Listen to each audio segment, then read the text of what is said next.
Beautiful Monday afternoon on the coast of Portugal for the EDP Ericeira Pro. We're live from the beach. It's been pumping all day. Massive performances have gone down and campaigns to qualify for the 2025 Championship Tour. Very much still alive in certain quarters, in others. A couple of raised eyebrows. Some people we'd kind of earmarked for success here. Names you'd expect to make it through deep into the event go down. It is the Australia Alyssa post show and Paul Evans, joined by Binsey and Mundy. How are we feeling, chaps? What a day. That was a marathon.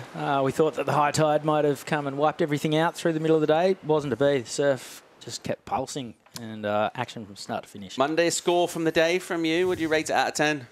8.4. Yeah, into the excellent range, Paul. Pretty confident about that. And yeah, but you know we can get more from Rivera. That's why you're just keeping something in the scale. I got more in the tank. And this wave's got more in the tank, mate. Yeah, I can do better than this. In terms of performances, like obviously we mentioned the wave doesn't change, and you know it's all about sort of the surfing staples, right? That clean carving technique, taking on the lip, maintaining your speed, obviously making your turns. Yep. For mine, Luke Thompson looked amazing, the South African, and then two guys who really sort of showed their class, Jackson Baker and Federico Moraes, went blow for blow. Yeah, I like the fact there's lots of new names came up and doing some incredible turns. So there was some big, people I hadn't seen a lot of, showing their style, showing their, and really major turns on that end section, especially when it was solid. So that's what I like the most. Okay, well, lots of highlights to pick through for the day, but one of them, in terms of our main storylines, came in that category of the upsets. It was the round of 32, Heat 4 for the women. And you talk about surfers like Erin Brooks getting that massive win on the Gold Coast to kick things off on the Challenger Series. But I tell you what, reputation means nothing. It's all about catching the waves. And a surprise to see her go out in this at the hands of Klapp and Harrison. Yeah, Klapp was really, really impressive. Young surfer from Malibu. Just really went to town from start. And also Ellie Harrison, the Victorian, also just really strong start. And Brooks was never in the hunt. She never connected with waves. Even with 5 minutes to go, she was in a combination situation. Not sure if it was the pressure or just one of those heats, or all the lines. She's still young, but yeah, these two were so strong. And that's what I was talking about, those new names you haven't probably seen a lot of. Young Laura Klapp here, Noah Klapp, sorry, not sponsored. She's looking for some sponsorship. She's here almost just having fun, and she absolutely went to town. So new names, new talent, and dusting off some of the big stars of the future, and Erin never got a look in. This is her only wave of note. Yeah, and it wasn't just Erin either. Amuro Suzuki in third would have been highly fancied to get through this heat as well, but reputation's counting for nothing. This was Erin Brooks. I think she got 5 on this one, and it was really the only shot she fired. She sat with priority for the best part of the first 15 minutes without a score, and she's going to have to wash this one off and head to Rio to get the job done if she wants to consolidate that spot on next year's Championship Tour. Yeah, it's going to be super tight, isn't it? It's understandable that you're just sort of feeling that pressure and those nerves, and you're up there in one of those top spots. There is a target on your back, a lot of expectancy on you, Ben. Yeah, it's a whole new sort of pressure for her. I like the fact that there was a smile there when she came out. She wasn't visibly upset. She had a smile. She got a pat on the back from her dad, and hopefully that's a good sign that she's just going to have to park that. She's so young in her career. There's going to be ups and downs, and it's how she responds to that. This loss is going to be really important as she goes to Brazil. So, yeah, it's one of those. She's still so young, got so much talent. I can see her coming back strong, but it was a blowover for sure. Let's go and hear from someone who's already tasted success on the Championship Tour this year, winning at home in Tahiti as a wildcard winner of our last heat of the day. Vaini Fierro is with Joanna Garnell. That's right, Vaine. I mean, 5 minutes into the heat, and you already had the job done. Is that part of the strategy for this wave here at Ericeira? I'm so happy to be back here. I love this wave, but at the same time, it's really complicated to, catch the right ones. And then also the paddle back, it takes forever. So that was kind of my plan, to try to, get 2 waves right away. And luckily I did that, because then I sat out there and I fished the whole time. But no, it was fun. It was slow, but then big sets coming through. So a lot of movement, but I'm really happy to have started quick. And you're playing defense for the rest of the heat, so how's your mindset throughout? Yeah, I think I lost the prio a couple of times going on pretty bad waves, but yeah, it was pretty slow out there, so I feel like prio was good, but at the same time it was not, you kind of had to be comfortable with it, but yeah, I'm glad to just win this heat. Well, you always learn something new here, right? Yeah, this year has been a big learning curve for me, like winning my first CT to the Olympics to here trying to qualify. Like there's so much learning, and every day we get the opportunity to do that, so I'm very grateful. How are you dealing with all that? No, it's nice. It's, you know, I feel like I'm back slowly after the Olympics. Like it took me a while to, like, you know, come back here and mentally be back here, and I'm stoked I have a really good crew too. I have my boyfriend, my mom, my coach, so I feel like, yeah, we're building the momentum. Well, great. You absolutely are building a momentum. Congratulations. We'll see you in the next round. Thank you. Thanks, Joanna. Super stoked behind Fierro there. Getting that winning feeling again and getting on a roll here. Of course, it's still very early in the event. There's a lot at stake. The good news is as well, though, we are expecting waves throughout the week here. It's diving back into those talking points for today. In terms of those highlight heats, we're going to pick out another one. It came in the men's round of 48, the second heat of that round. Let's run it back. We talk about Luke Thompson and surfers who appear as wildcards. We mentioned him at JB a couple of years ago, surfing really well, and he's been looking for results since then. John Mel was all zen, getting prepared. It was a tough heat. Jorgen Cousinet featured in this one. Surfer out of Reunion Island, also Kian Martin. And I tell you what, it was Luke Thompson who dominated this with a point break style. Yeah, and straight off the bat, he was into this really early. I think you'll see this throughout the course of the event. He eventually threw away a 7.5. Such was his domination. But, you know, ranked way down in the 70s. Not expected to do well here. But tell you what, surfing like this, just so smooth, so powerful, linking all his turns together. Didn't make a mistake. And this was his first wave. He never looked back. So really, really impressed with the young South African. I think he's going to be one to watch. Yeah, he did look back, though. At the end of the first wave, he sort of eyeballed the judges straight away as he kicked out. A little bit of, you know, chin up, sort of chip on his shoulder type surfing. Jorgen Cousinet struck straight back. Big, powerful, natural footer throwing big fans of spray.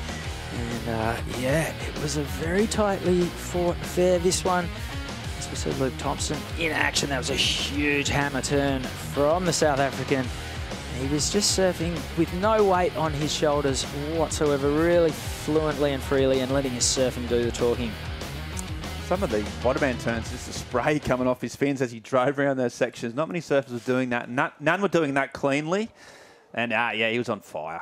Yeah, we talked about, you know, you get the section at the outside, a section on the inside, and then what happens in between? There's a lot of time there. Those surfers with the point break style, you're pretty exposed here in terms of being out on that face. If you can link it all together and make it look good, stands you in very good stead indeed. Let's get into our top 5 moments of the day. There were a lot of them, a lot of moments, but we've picked through them to work out exactly what stood out for us as significant key moments in a big day of surfing here.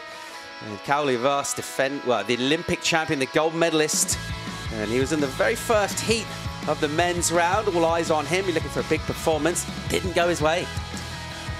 No, his surfing looked good. You can see by the style, his commitment. He was really sharp and really sort of on point. Just didn't get the waves, and the other surfers just capitalised. Carlos here from Costa Rica, always in the battle, always in the hunt. It took a long time for the judges to get this score in, but it was just enough. And he got the score bins. Yeah, this is the first heat of the men's event. And so we've been eyeballing it for a long time. Tully Wiley from Torquay in Victoria, as well as, yeah, we just saw Carlos Munoz. So then we're moving on to number 4 highlights. Jackson Baker making his return to competition after a broken foot has seen him out. He admitted in the post-heat interview and when he came in and sat down with you two fellas, it's been a pretty tough 12 months. And he didn't want to get carried away, so this isn't exactly the storybook return. It's just one heat win, but he was pumped to really find some rhythm and put some big points on the board to take the win in this heat, alongside his stablemate, being coached for Dodge March, Frederico Moraes. Yeah, as they both hadn't won a heat all year, so those really came. But tell you what, this is what we're talking about. Tyre Zabrowski, tell you, she's been on absolute rampage all Europe. She won 3 events in the QS, and she came out here. She was under a bit of pressure, I might add, and just went excellent. I've got to say it again. She's 13 years old. she is so young and she is so smooth and polished. It's incredible at such a young age. All right, speaking of someone who's been great from a young age, they're a veteran now. This is Sally Fitzgibbons. She loves it when there's a bit of pressure. There isn't too much around her here. She is leading the Challenger Series rankings. She's desperate to be back on the championship tour. I think she's had something like a 15-year run at the highest level. And, you know, she's not going to be reaching out to the WSL for a wild card. She's doing it all on her own merits. She would love to seal her 2025 position on the championship tour here in Ribera, and she's taken a good first step towards it today.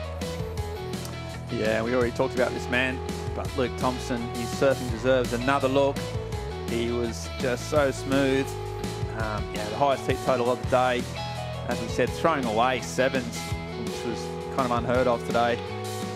Best wave selection, best style, most amount of spray, and a huge, huge heat total. So, yeah, Thompson, if you can keep that up, it's going to be a very, very dangerous dark horse. What is a packed field? Just zipping and zapping, just calm and composed. Boards look great. Yeah, South African on fire.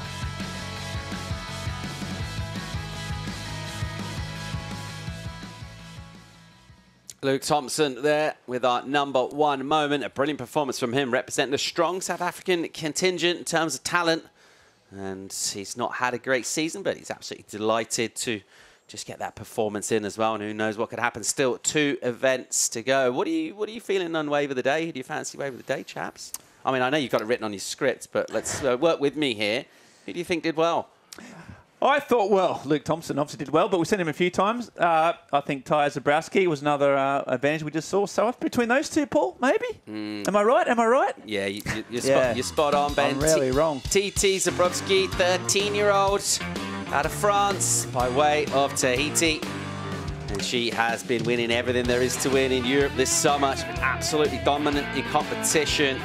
And the young teenager just tearing this apart here. But the question was asked of her early in the heat. The variety stood out for me when we called this one live, and then the finish really close to the rocks and maturity beyond her years, boys. I thought so. Not only wave of the day, I think interview, post-heat interview of the day as well. It was a real classic to see that young lady have a chat, really just open and honest and bubbly, just as a 13-year-old teenager should be. And it was really, really cool. Got more great news? Yep. Early start tomorrow. Wicked. How are we feeling about a 7 o'clock call for a 7:30 start, right? Don't mind it at all. Does that sound great? 7:30 call for an 8 o'clock start. Wish it was 7. That's nearly as good, but that's okay. I know, it's not as good, but it's still good. Still good early start. Yeah, 7:30, 8 o'clock start. The surf's going to be pumping, I'd imagine. I'm ready to roll. Are you expecting good surf here tomorrow, Benzie? What are you hoping for? Absolutely. And the good thing about it being called off now, not because of poor waves, but just because of the glare, means that we can go surfing because it's still pumping up and down the coast. I love this positivity from Benzie. I love the new Benzie. Really, I'd like the old one, but I like the new one better. A little non-alcoholic beer and then go for a surf. Australia 0. Cheers. That's been a fun day calling it with you. So there it is, 8 o'clock start, 7:30 call tomorrow. Send you out with highlights, worldsurfleague.com. We'll see you tomorrow. Cheers.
This copyrighted event broadcast is produced by the World Surf League for broadcast around the world and may not be retransmitted, reproduced, rebroadcast, or otherwise distributed or used in any form without the written consent of the World Surf League.